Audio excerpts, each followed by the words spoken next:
Let's bring in our first guest, a Texas Republican who represented the 23rd District there from 2015 to 2021. Will Hurd spent his political career along the border because his district spanned more than 500 miles from San Antonio to El Paso. Congressman, welcome.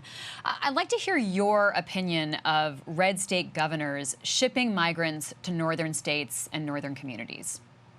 Well, I would prefer that there was conversations happening to say, listen, our border communities are overrun, don't have the capacity any longer to house and feed and take care of the volume of people that are coming here illegally, and we need help. I wish that conversation was going on. I also wish blue state mayors were coming back and saying, hey, we can accept 1,000 people a week, bring them here to this location.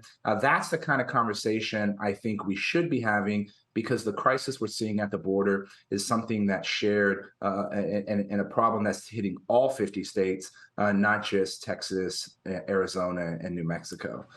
So because you're a Republican, when you view what people like Governor DeSantis are doing in the absence of those conversations, do you view that as a stunt?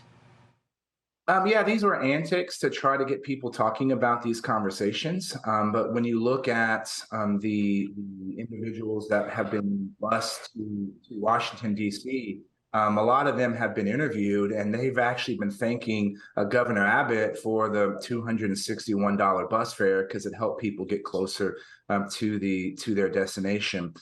This focus on the antics of the governors of Texas and Florida, more so than focusing on the root problems and the real crisis, to me is one of the problems, and it shows that a lot of people don't understand what's really going on and what the problem is. And one of those, and I've talked quite a lot about this, is how we handle asylum.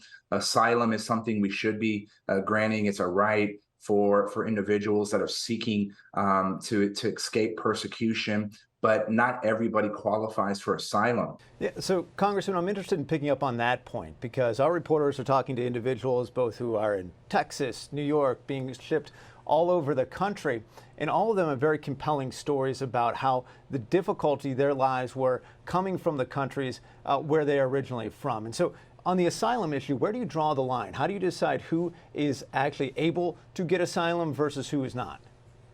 Well, it's not my decision. It's laid out in it was a piece of legislation passed in the U.S. and I think it was late '80s that relies on UN resolutions about refugees. And ultimately, a refugee is somebody who is applying for help outside of a country. If you're already in a country and you apply for this kind of protection, that's what an asylum seeker is. And ultimately, what happens is you have to be part of a protected class. Gender, race, religion, political affiliation. You have to be part of a class that's actually protected, and those classes are outlined in law. And you have to be persecuted by your government, or your government is preventing you from being persecuted. Those are the rules ultimately for asylum. This is something we should be able to get right, and it's frustrating that this problem has lingered for so long. And Congressman, before you go, I got to get you on some politics, just about a minute here, but you're somebody who's won over Hispanic voters. Your district was heavily Hispanic. What is your kind of advice to candidates on both sides of the aisle, but specifically Republicans who need Latino voters, need Hispanic voters in order to be successful in November? Sure, it starts with don't be a jerk, don't be a racist, don't be a misogynist, don't be a homophobe, all those kinds of things. But it also means show up, talk about issues that people care about, and I would lump those into three categories. People care about being able to put food on their table, a roof over their head, and making sure the people that they love are healthy, happy, and safe. So talk about those pocketbook issues, and you're going to ultimately be successful. That's how a Black Republican continue to be successful in a 72% Latino district. Well, thank you so much. Former Congressman Will Hurd, good to see you, sir. Appreciate your time. Pleasure is mine.